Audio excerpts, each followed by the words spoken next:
السلام علیکم۔ ویلکم مائی YouTube channel.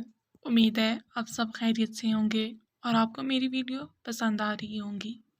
آج کی ہم اس ویڈیو میں بات کریں گے بنگال کے بارے میں، یعنی بنگلہ دیش کے بارے میں۔ کس طرح بنگلہ دیش کو تقسیم کیا گیا تھا، اس کے پیچھے کی کہانی میں آج آپ کو اس ویڈیو میں بتاؤں گی۔ اس ویڈیو کو آپ نے اینڈ تک لازمی دیکھنا ہے۔ تو چلیں شروع کرتے ہیں۔ 1947 میں بنگال کی تقسیم ہند کے ایک حصے نے برطانوی ہندوستانی بنگال صوبے کو ریڈ کلف لائن کے ساتھ ڈومین آف انڈیا اور ڈومین آف پاکستان کے درمیان تقسیم کر دیا۔ ہندو اکثریت والا مغربی بنگال ہندوستان کی ایک ریاست بن گیا اور مسلم اکثریت والا مشرقی بنگال اب بنگلہ دیش پاکستان کا ایک صوبہ بن گیا۔ 20 جون 1947 کو بنگال کی قانون ساز اسمبلی نے صوبہ بنگال کے مستقبل کا فیصلہ کرنے کے لیے میٹنگ کی۔ جیسا کہ ہندوستان یا پاکستان کے اندر متحد بنگال ہونے یا مشرقی اور مغربی بنگال میں تقسیم ہونے کے درمیان ابتدائی مشترکہ اجلاس میں اسمبلی نے 120 سے 90 تک فیصلہ کیا کہ اگر وہ پاکستان کی نئی آئین ساز اسمبلی میں شامل ہوتے ہیں تو اسے متحد رہنا چاہیے۔ بعد میں مغربی بنگال کے قانون سازوں کی ایک الگ میٹنگ نے 21 سے 58 تک فیصلہ کیا کہ صوبے کو تقسیم کیا جانا چاہیے اور مغربی بنگال کو ہندوستان کی موجودہ آئین ساز اسمبلی میں شامل ہونا چاہیے۔ مشرقی بنگال کی قانون سازوں کی ایک اور علیحدہ میٹنگ میں 35 سے 106 تک یہ فیصلہ کیا گیا کہ صوبے کو تقسیم نہیں کیا جانا چاہیے اور 34 سے 107 تک مشرقی بنگال تقسیم کی صورت میں پاکستان میں شامل ہونا چاہیے۔ 6 جولائی 1947 کو سلہٹ ریفرینڈم نے سلہٹ کو آسام سے الگ کر کے مشرقی بنگال میں ضم کرنے کا فیصلہ کیا۔ تقسیم 14 سے 15 اگست 1947 کو پاکستان اور ہندوستان کو اقتدار منتقل کرنے کے ساتھ اس کے مطابق کیا گیا، جسے 3 جون پلان یا ماؤنٹ بیٹن پلان کے نام سے جانا جاتا ہے۔ ہندوستان کی آزادی 15 اگست 1947 کو برصغیر پاک و ہند میں 150 سال سے زیادہ برطانوی راج اور اثر و رسوخ کا خاتمہ ہوا۔ 1971 کی بنگلہ دیش کی آزادی کی جنگ کے بعد مشرقی پاکستان بنگلہ دیش کا آزاد ملک بن گیا۔ 1905 میں بنگال میں پہلی تقسیم کو ایک انتظامی ترجیح کے طور پر نافذ کیا گیا تھا، کیونکہ 2 صوبوں مغربی اور مشرقی بنگال پر حکومت کرنا آسان ہوگا۔ تقسیم نے صوبے کو مغربی بنگال، جس کی اکثریت ہندو تھی، اور مشرقی بنگال، جس کی اکثریت مسلم تھی، درمیان تقسیم کر دی، لیکن مشرقی بنگال میں ہندوؤں کی کافی اقلیتوں اور مغربی بنگال میں مسلمانوں کو چھوڑ دیا، جبکہ مسلمان تقسیم کے حق میں تھے، جیسا کہ ان کا اپنا صوبہ ہوگا۔ ہندوؤں نے اس کی مخالفت کی۔ اس تنازع نے تشدد و احتجاج میں اضافہ کیا اور 1911 میں صوبے دوبارہ متحد ہو گئے۔ تاہم بنگال میں ہندوؤں اور مسلمانوں کے درمیان اختلافات جو 1905 میں بنگال کی تقسیم کو ہوا دے رہے تھے، برقرار رہے اور 1947 میں بنگال کی دوسری تقسیم سمیت اس میں شامل جماعتوں کی سیاسی ضروریات کو پورا کرنے کے لیے قوانین نافذ کیے گئے۔ منصوبے کے مطابق 20 جون 1947 کو بنگال کی قانون ساز اسمبلی کے اراکین نے بنگال کی تقسیم کی تجویز پر 3 الگ الگ ووٹ ڈالے۔ تمام اراکین اسمبلی پر مشتمل ایوان کے مشترکہ اجلاس میں ایوان کے مشترکہ اجلاس کی تقسیم موجودہ دستور ساز اسمبلی انڈیا میں شمولیت کے حق میں 126 اور مخالفت میں 90 ووٹ پڑے۔ بنگال کی مسلم اکثریتی علاقوں کے ممبران نے ایک الگ اجلاس میں پھر بنگال کی تقسیم کے خلاف 106 اور 35 سے ایک تحریک منظور کی اور اس کے بجائے مجموعی طور پر ایک نئی آئین ساز اسمبلی پاکستان میں شمولیت اختیار کی۔ بنگال کے غیر مسلم اکثریتی علاقوں کے ارکان کی ایک الگ میٹنگ نے پھر 21 سے 58 کو صوبے کی تقسیم کا فیصلہ کیا۔